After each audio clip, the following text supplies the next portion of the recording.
Je suis le maire de Graveron-Semerville, une commune de l'Eure, 320 habitants. Bonjour Monsieur le Président de la République. Mon intervention va porter sur la transition énergétique et l'écologie. Il y a quelques sujets qui ont été un petit peu abordés tout à l'heure. En parcourant les cahiers de doléances de la ruralité, il apparaît que les habitants de nos communes rurales sont sensibles à la nécessité de changer les choses en matière d'énergie et de respect de l'environnement. Je précise toutefois que ce n'était pas leur première préoccupation, car ce n'est pas si facile pour eux. Bien sûr, ils sont prêts à changer leur vieux diesel contre une voiture électrique ou hybride. Mais comment faire quand, malgré la prime écologique versée par l'État, il reste plus de 20 000 € à sortir alors que les fins de mois sont difficiles? Bien sûr, ils aimeraient moins utiliser leur voiture pour aller au travail et profiter des loisirs. Mais comment faire quand la gare la plus proche est à 20 km, quand elle n'a pas été fermée? Bien sûr, ils aimeraient manger sain et bio pour préserver leur santé.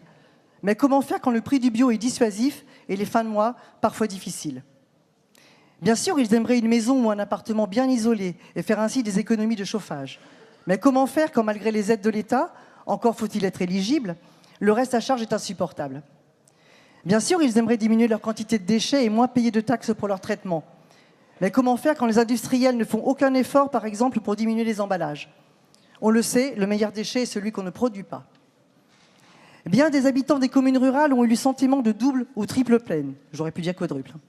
Ce sont eux qui ont pris de plein fouet l'augmentation des taxes sur les carburants ou des combustibles, qui subissent les effets des produits phytosanitaires dangereux utilisés dans les champs cultivés. J'en parle en connaissance de cause, je suis entourée de pommiers. Les pommiers, ça ne fait pas de bruit, mais les traitements, je peux vous dire que 25 traitements par an, on les prend en pleine figure. Les fermetures des petites gares, les implantations parfois anarchiques d'éoliennes, et j'en passe.